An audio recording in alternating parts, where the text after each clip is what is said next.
Assalamualaikum warahmatullahi wabarakatuh. Kembali lagi pada video pembelajaran IPA.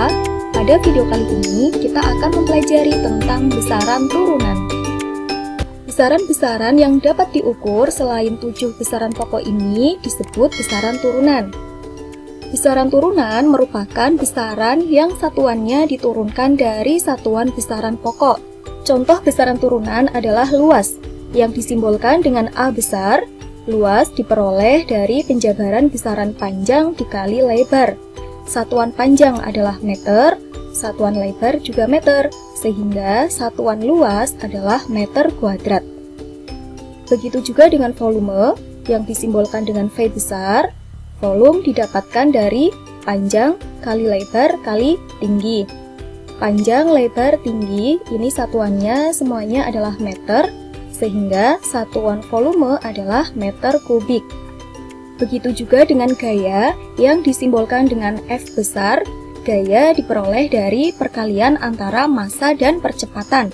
Satuan massa adalah kilogram, satuan percepatan adalah meter per sekon kuadrat, sehingga satuan gaya adalah kilogram meter per sekon kuadrat, atau disebut juga dengan Newton. Yang pertama, luas. Satuannya adalah meter kuadrat. Untuk benda-benda dengan bentuk beraturan, luas dapat diperoleh menggunakan rumus-rumusnya.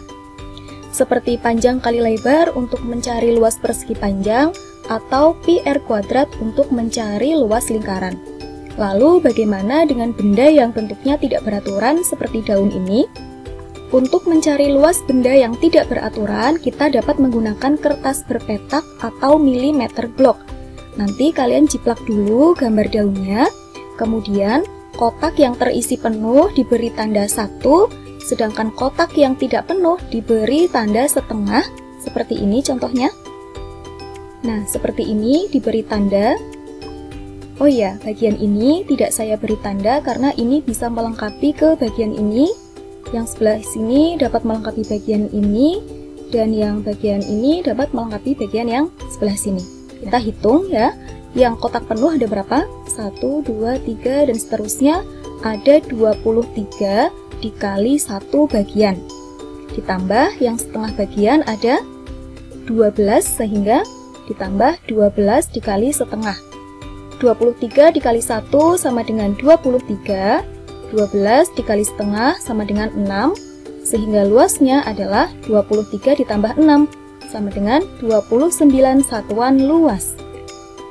Berikutnya, volume dengan satuan meter kubik. Untuk benda-benda beraturan seperti ini, volume dapat dicari menggunakan rumus.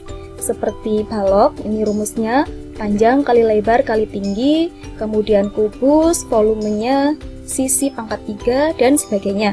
Nah, bagaimana untuk menghitung volume batu di mana bentuknya batu ini tidak beraturan? Kita dapat menggunakan cara pertama, yaitu gelas ukur. Caranya, gelas ukur diisi dengan air, kemudian dicatat volume mula-mulanya, di sini 30 cm3 ya. Setelah itu, batunya dimasukkan ke dalam zat cair ini. Volume benda yaitu volume air setelah dimasuki batu dikurangi volume air sebelum dimasuki batu, sama dengan V2 dikurangi V1. V2-nya di sini 40, V1-nya 30. 40 dikurangi 30 sama dengan 10, satuannya cm kubik. Cara yang kedua adalah menggunakan gelas berpancuran. Jadi di sini gelas berpancuran diisi air hingga penuh, dan di bawah pancuran diletakkan gelas ukur. Kemudian batu dimasukkan ke dalamnya. Nah, volume benda sama dengan volume air yang tumpah. Maka tinggal kita lihat di sini menggunakan gelas ukur volume air yang tumpah tadi. Di sini terukur 30 cm3 atau sama dengan 30 ml. Ingat konversinya. 1 liter sama dengan 1 desimeter kubik, 1 liter sama dengan 1000 ml, dan 1 ml sama dengan 1 cm kubik. Berikutnya, kelarutan, yang satuannya adalah gram per liter. Misalnya kita melarutkan gula ke dalam air, Karena rasa manis bersifat kualitatif, yaitu bisa dirasakan menggunakan indera pengecap, maka diperlukan besaran untuk menggambarkan banyaknya gula dan air di dalam larutan tersebut. Salah satu besaran yang dapat digunakan adalah konsentrasi larutan atau K, di mana K dirumuskan massa zat terlarut, yaitu gulanya di sini, dibagi volume pelarut, yaitu volume air. Contoh, jika kamu membuat larutan gula dengan cara memasukkan 25 gram gula ke dalam 500 ml air, berapakah konsentrasi larutan gula tersebut dalam satuan gram per liter?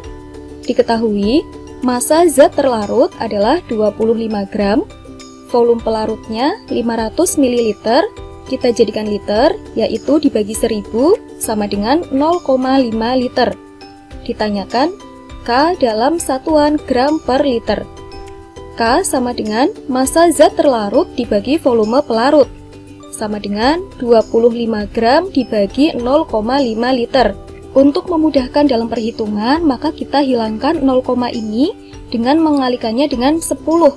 Kenapa 10? Karena ada satu angka di belakang koma.